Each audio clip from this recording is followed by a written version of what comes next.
매입가가 크지 않습니까? 그리고 나중에 이 건물의 가치가 올라서 팔려고 할 때도 임대인분들의 그런 또 고집도 좀 있으세요. 내가 이 정도 이하로는 못 내려서 임차료를 책정하지 않겠다.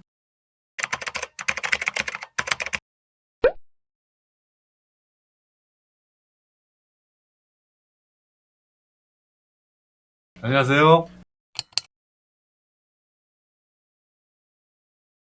일단 망한다라는 표현보다 의외로 신경 쓰는 부분 때문에 초과를 하셔요. 똑똑한 한채가 똑똑하지 않았구나라는 부분들을 굉장히 좀 절감하시는 것 같아요. 여러분들이 생각하실 때 투자를 되게 다양하게 하고 다양한 투자의 경험이 나중에 높은 수익률로 이루어진다는 부분을 당연하게도 모르실 수밖에 없어서 4층짜리 근린주택인 경우에 내가 그 건물에 거주하면서 2, 3층에 전세나 월세를 놓고 1층에 상가를 2개 정도 몇백만 원 정도 이렇게 받고 내가 추후 노후 부양은 되는 거 아니냐. 그래서 그런 근린주택, 흔히 여러분들이 아시는 카페거리라든가 이런 것들이 잘 형성된 근린주택 단지에 있는 선호하시는데요. 실제 그런 것들을 매입하고 나셔서 이런저런 안 좋은 사례를 제가 좀 받고 실제 건물주분들과 얘기를 해봤을 때 많이 나오는 얘기, 공실 부분입니다.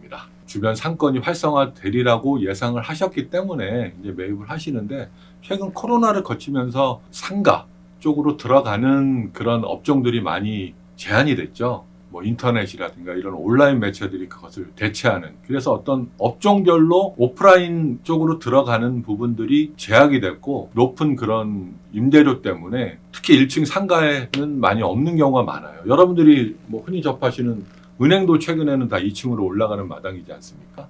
의외로 공실의 기간이 좀 길다라고 말씀을 드리고 싶은데 그 길어지게 하는 요인 자체가 임대인분들의 그런 고집도 좀 있으세요. 여러분들이 생각하시기에 조금 그러면 서로 윈윈하는 측면에서 임차인도 좋고 임대인도 공실기간을 좀 줄이는 측면으로 조금 싸게 놓으면 되는 거 아니냐라고 생각을 하실 텐데 사실은 그 주변의 건물주들의 그런 담합까지는 아니어도 내가 이 정도 이하로는 못 내려서 임차료를 책정하지 않겠다라고 하는 분위기가 형성돼 있어요. 최근에 임대차법, 임대차 3법으로 대변되는 그런 법이 갱신 기간이 끝나고 나서 5% 이상을 못 올리게 돼 있잖아요. 그래서 함부로 낮췄다가는 이 주변 상권이 다 활성화가 된 이후에도 자기 상가 내에 있는 그런 임차료를 비교해 봤을 때 자괴감에 빠지게 되는 거예요.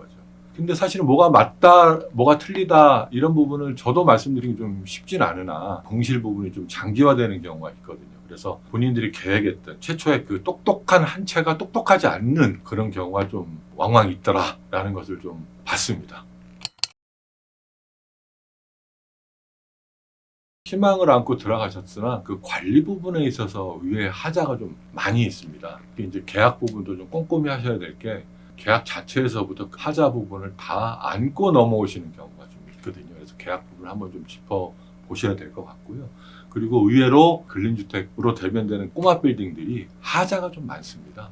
건물 건축에 대한 그런 지식이 당연하게도 없으신 터라 단층짜리니까 뭐 크게 하자가 없겠지라고 생각을 하시면 막상 그 임차인들로부터 의뢰받는 그런 하자들이 굉장히 많거든요. 뭐 예를 들면 1층에 데크가 나무 데크가 깔려 있다든가 하면 길지 않은 시간에 그 하자 보수를 해줘야 되는 경우도 많이 봤고요. 그리고 뭐 옥상의 뭐 방수 부분이라든가 방수 부분인 경우 심각하게도 어디서 물이 새는지를 모르기 때문에 계속 방수업자를 불러서 처리를 한다고 하더라도 수년이 지나서도 내 가슴을 아프게 만드는 그런 사례도 많이 봤고, 누수뿐만이 아니라 변기가 막혔다든지 전기 부분에 있어서 뭐가 좀 잘못되다든지 곰팡이가 낀다든지 언제까지 업자를 계속 부를 수 없어서 제가 아는 한 건물주분은 그쪽에 아예 그냥 조금 손재주가 있으신 터라 지금은 굉장히 전문가가 되신 분도 계세요. 아예 그냥 장비들도 아름아름 하나씩 사시다 보니까 고쳐달라 그러면 본인이 다 고쳐주시는 그런 수준까지 올라가셨다고 하는데, 근데 모든 분들이 다 그렇게 할 수는 없잖아요. 근데 관리업체를 불렀을 때 그렇게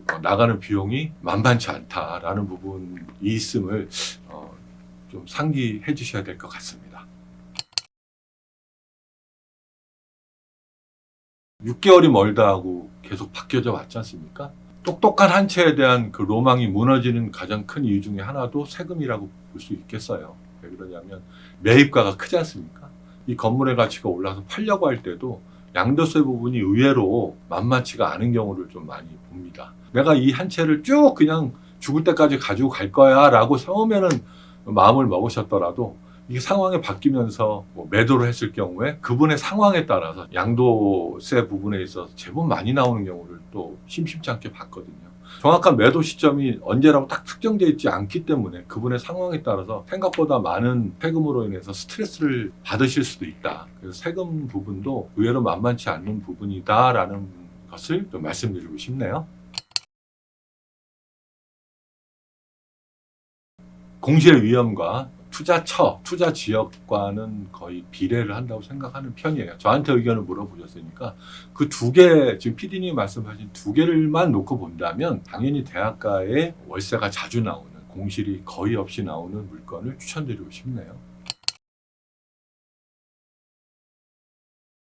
누구나 그런 스타벅스와 같이 큰 브랜드를 입점시키기는 굉장히 어렵고, 스타벅스 같은 경우에는 꼼꼼하게 조사하는 그런 팀이 아예 따로 있잖아요. 어느 건물이나 그렇게 할 수는 없지만 큰 대로변에 있으면서 허름한 건물인데 이걸 잘 대수선을 통해서 그 지역에 신도시가 바로 반경 몇 킬로 내에 들어올 예정이라고 한다면 이런 투자는 충분히 그거를 예상하고 미리 들어갈 수도 있는, 그렇게 투자하시는 분들도 많이 계신 걸로 알고 있습니다. 그런 물건만 찾아서 입지를 선정해서 그런 걸 예상해서 그 스타벅스에 미리 의뢰를 한번 넣어 본다든지, 여기에 입점 의향이 있느냐, 내가 이렇게 대수선을 하고 이렇게 청사진을 이렇게 제시를 할 텐데 그런 의향이 있겠느냐라고 물어보고 그런 물건을 매입하시는 경우도 있는 것으로 알고 있습니다.